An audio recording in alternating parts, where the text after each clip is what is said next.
Assalamualaikum warahmatullahi wabarakatuh dan selamat pagi para pelajar. Okey, baik. Pada pagi ini PDPR kita tidak menggunakan medium Google Meet. Okey, saya akan berikan awak video, kemudian awak perlu menjawab soalan menggunakan medium Google Form. Okey. Selepas sahaja awak tonton video ini, saya akan berikan link untuk awak menjawab soalan dalam bentuk Google Form. Okey, baik. Pada hari ini kita masih lagi dalam bab 13. Okey. Jadi hari ini kita buat ulang kaji subtopik 13.1 iaitu teorem Pythagoras. Okey. Jadi kita masih lagi dalam bab 13. Tapi untuk hari ini kita buat ulang kaji teorem Pythagoras subtopik yang pertama. Okey, baik. Sebagai ulang kaji, sebelum tu saya terangkan dahulu apa objektif kita.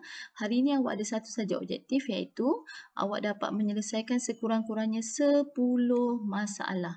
Okey, dalam soalan Google Form awak tu ada 15 soalan. Jadi saya mengharapkan awak dapat menjawab sekurang-kurangnya 10 masalah yang melibatkan teorem Pythagoras dengan betul. Okey, baik. Kita buat ulang kaji dahulu. Okey, apa itu hipotenus? Okey, seperti yang awak telah belajar sebelum ini. Okey, hipotenus ada dua ciri. Yang pertama merupakan sisi terpanjang. Okey, itu ciri yang pertama, merupakan sisi terpanjang.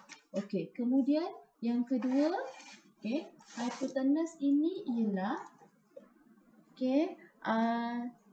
sisi yang bertentangan dengan sudut tegak. Okey, iaitu sisi yang bertentangan dengan sudut tegak. Okey, apa itu sudut tegak? Sudut tegak ialah sudut 90 darjah. Okey, jadi ada dua ciri yang awak perlu tahu untuk mengenal pasti hipotenus. Okey, contoh ini ialah segitiga bersudut tegak. Okey, jadi sudut tegaknya berada di sini. Okey, jadi sudut 90 darjah berada di sini. Okey, jadi sisi terpanjang biasanya kalau diberi segitiga yang tak ada sudut tegak, dia hanya bagi dia punya panjang sisi. Contoh sini 10 cm. Okey, sini 6 cm. Sini 8 cm. Jadi daripada sini awak boleh tahu mana hipotenus. Okey, iaitu dia merupakan sisi yang terpanjang. Jadi 10 cm ini iaitu panjang sisi ini merupakan hipotenus. Okey, itu ciri yang pertama. Atau kalau diberi sudut tegak 90 darjah, jadi awak tahu sisi yang bertentangan dengan sudut tegak itu ialah hipotenus. Okey, jadi maksudnya sisi yang bertentangan dengan sudut tegak ialah di sini. Sisi yang ini. Jadi ini merupakan hipotenus pelajar. Okey. Jadi awak dapat kenal pasti mana hipotenus. Yang pertama sisi terpanjang kalau diberi panjang bagi sisi tersebut. Kemudian kalau dia tak beri panjang, dia bagi sudut tegak. Jadi awak tahu sisi yang bertentangan dengan sudut tegak itu adalah hipotenus. Okey, baik. Seterusnya, kita masuk kepada teorem Pythagoras. Okey, seperti yang awak dah belajar sebelum ini. Okey, C kuasa 2 sama dengan A kuasa 2 tambah B kuasa 2. Di mana kalau kita nak cari hipotenus, okey, C ni maksudnya hipotenus pelajar. Bila kita nak cari hipotenus, okey, kita kena guna operasi tambah. Maksudnya dua sisi yang berikutnya ialah kita tambahkan. Okey, contoh, ini adalah sudut tegak. Jadi, ini saya labelkan sebagai C, yang ini A, yang ini B. Jadi awak nampak dekat sini, hipotenus ialah yang C ini pelajar. Jadi macam mana kita nak cari hipotenus untuk C ini? Kita kena tambahkan, okay, sisi ini kuasa 2 tambah sisi B ini kuasa 2. Okay, mesti ada kuasa 2 ini. Okay, kena ada kuasa 2 ni pelajar. Okay, baik. Seterusnya, kalau kita nak cari panjang bagi A, kita nak cari panjang bagi A, diberi panjang C dan juga diberi panjang B. Jadi macam mana kita nak cari panjang A?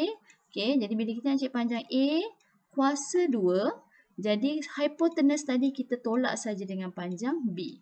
Okay, sama juga kalau kita nak cari panjang B, dia bagi dah panjang A dan dia bagi panjang C, jadi hipotenus tadi kita tolak dengan A kuasa 2. Itu sahaja pelajar. Jadi awak masukkan saja dia punya maklumat.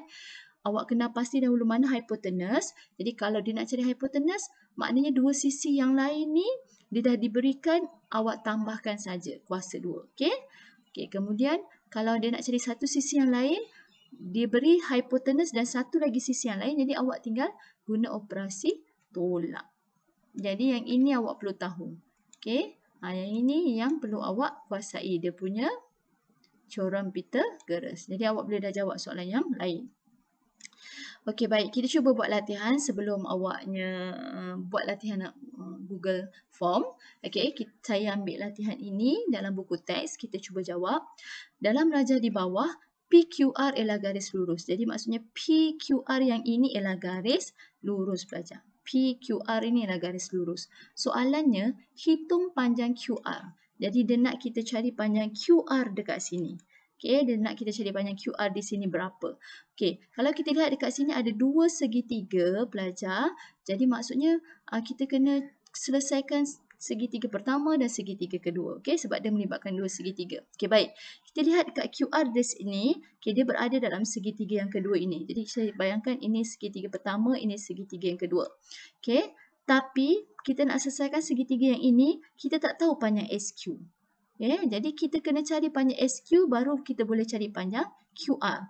Macam mana nak cari panjang SQ? Kita boleh guna segitiga yang pertama. Okay, jadi step yang pertama apa yang perlu awak buat? Kita nak cari panjang SQ ni. Jadi saya terus buat SQ kuasa 2 sama dengan. Okay, jadi SQ ini bukan hipotenus. Hipotenus bagi segitiga ini ialah PS. Minta maaf. Okay. Hipotenus bagi segitiga yang pertama ini ialah PS. Dekat sini. Okay. Sebab dia bertentangan dengan sudut 90 darjah. Jadi maksudnya, bila kita nak cari sisi yang lain, kita kena guna operasi tolak. Jadi awak terus buat PS kuasa 2 tolak dengan PQ kuasa 2. Jadi awak masukkan saja dia punya maklumat. Okey, kemudian gunalah kalkulator awak.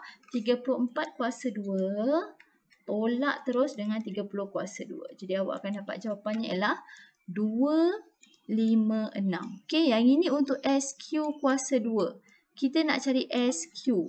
Jadi apa yang saya beritahu pada awak, apabila kita naknya matikan kuasa 2 ni, jadi apabila dia pergi ke sebelah, dia akan jadi punca kuasa 2. Okey, jadi awak tekan saja punca kuasa 2, 256 berapa? Dan awak akan dapat 16. Jadi inilah panjang SQ. Jadi terus tulis panjang SQ lah 16 cm. Okey, jadi dah dapat panjang SQ, boleh tak kita cari panjang QR? Boleh. Okey, jadi itulah step kita yang kedua. Kita nak cari QR kuasa 2 pelajar. Okey, jadi QR ini adakah ada hipotenus? Tidak, sebab sudut tegak berada di sini.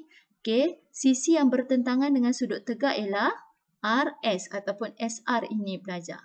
Jadi QR ini bukan hipotenus. Jadi kalau bukan hipotenus, operasi yang kita akan guna ialah operasi tolak. Jadi hipotenus kita RS ini kita tolak dengan SQ ini ataupun QS ini. Okey. Jadi kita terus tolak saja. Okay, jadi masukkan maklumat awak 20 kuasa 2 tolak dengan 16 kuasa 2. Yang ini. Okay. Jadi awak terus tekan kalkulator. Tak payah pening-pening. Terus tekan saja kalkulator awak. Awak akan dapat jawapannya sama dengan 144. Tapi ini untuk QR kuasa 2 pelajar. Ini untuk QR kuasa 2. Soalan dia nak awak cari QR sahaja. Jadi macam mana saya nak berhentikan dia? Awak tahu kan macam mana saya nak matikan kuasa 2 ini. Jadi dia akan jadi punca kuasa 2. Jadi jawapan akhir awak ialah 12 cm. Jadi inilah jawapan yang kita nak cari QR kita, iaitu 12 cm. Jadi nampak dekat sini kalau awak lihat, saya ada dua jalan kerja. Okay, yang pertama saya kena cari dulu QS ataupun SQ ini. Kemudian barulah saya dapat selesaikan soalan saya, barulah saya dapat cari QR. Okay, jadi saya harap yang ini dapat membantu awak untuk awak menjawab soalan sebentar nanti. Okay. Okey, baik. Sekian sahaja untuk hari ini. Selepas awak tonton video ini, saya harap awak dapat menjawab soalan Google Form. Baca soalan dengan betul. Okey, selepas selesai menjawab soalan, okey, kemudian awak akan mengisi kehadiran. Tidak perlu hantar jawapan pada saya, markah pada saya sebab saya dah ada dah awak punya markah tersebut. Jadi selepas saja menjawab Google Form terus mengisi link kehadiran. Okey, sekian, kita jumpa lagi pada hari seterusnya. Assalamualaikum warahmatullahi wabarakatuh. Terima kasih semua.